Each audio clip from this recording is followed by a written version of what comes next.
योगी जी का भेजा हुआ नमक और गल्ला खाने की जरूरत क्या थी? मोदी योगी जिंदाबाद। सम्मान दिलाने की बात तुम कर रहे हो, जिन्होंने भारत माता को डाइन कहा। तो हमारे जब बच्चों पर आंच आएगी तो हम उनका खून पीने का काम भी करेंगे।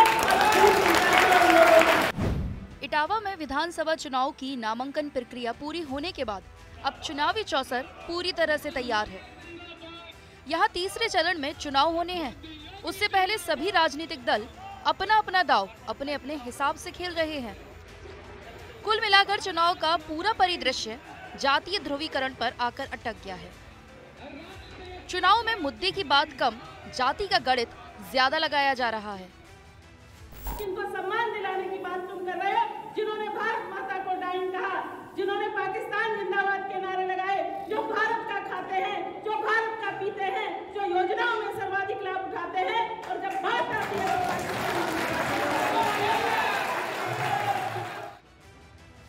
दरअसल रविवार को बीजेपी प्रत्याशी सरिता भदौरिया एक चुनावी सभा को संबोधित कर रही थी।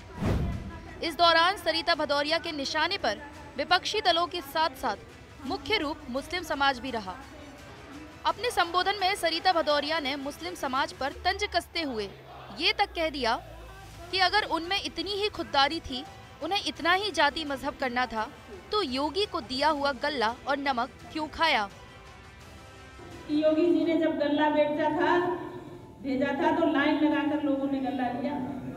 लाइन लगाकर लोगों ने ई श्रम कार्ड के पैसे लिए, किसान सम्मान निधि के पैसे लिए, और आज जब बात वोट की आती है तो जातियों में, मजहबों में और धर्म में बंटकर धर्म की बात करने के लिए तैयार है। अगर इतनी खुददारी थी, इतना जमीर उनका बड़ा था, तो लाइन लगाकर योगी जी का भेजा हुआ नमक और गल्ला खाने की जरूरत क्या थी? सरिता भदौरिया यही नहीं रुकी, आगे उन्होंने कहा कि हम लोग हिंदू हैं, उदार हृदय के हैं, हम लोग झुकना जानते हैं तो हम लोग खड़े होना भी जानते हैं। हम अगर दयालु हैं तो कठोरता भी दिखाना जानते हैं। हमारे बच्चों पर आँच आएगी तो हम उनका खून पीने का भी काम करेंगे।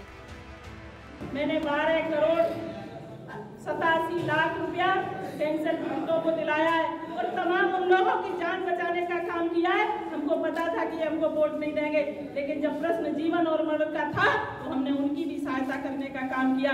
हम हिंदू हैं, हमारा हृदय सरल है, हम जानते हैं कि हमें क्या करना है। आपसे कह रहे हैं कि हम झुकना जानते हैं तो फिर हम खड़े होना भी जानते हैं। हम अगर दयालु हैं तो हम कठोरता दिखाना भी जानते हैं। अगर हम महिला हैं, हम लोगों का सम्मान करेंगे, तो हमारे जब बच्चों पर आँच आएगी तो हम उनका खून पीने का काम भी करेंगे।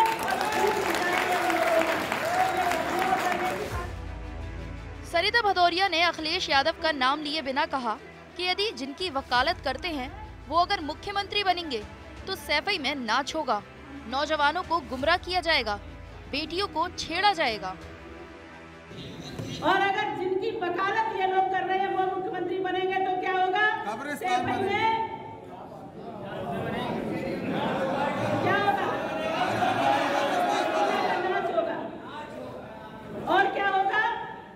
व्यापारियों को लूटा जाएगा। और क्या होगा? नौजवानों को गुमराह किया जाएगा। और क्या होगा?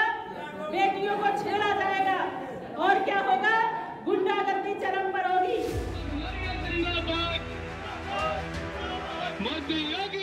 आपको बता दें कि सरिता भदौरिया उत्तर प्रदेश की महिला एवं बाल विकास संयुक्त समिति की सभापति हैं और इटावा से भारतीय जनता पार्टी की मौजूदा विधायक के साथ साथ इस बार उम्मीदवार भी हैं। वैसे तो सरिता भदौरिया का राजनीति से दूर दूर तक कोई रिश्ता नहीं था, लेकिन 1999 में उनके पति अभयवीर सिंह भदौरिया की गोलियों से भूनकर हत्या कर दी गई थी, जिसके बाद सरिता भदौरिया को राजनीति में आना पड़ा। 1999 के लोकसभा के चुनाव में सरिता भदौरिया को कांग्रेस ने इटावा लोकसभा सीट से अपना उम्मीदवार बनाया। तब सरिता भदौरिया को 51,868 वोट मिले थे। सरिता भदौरिया के रूप में कांग्रेस पार्टी को एक अरसे के बाद इतने वोट हासिल हुए थे। लेकिन सरिता भदौरिया बहुत दिनों तक कांग्रेस पार्टी का हिस्सा नहीं रह सकी।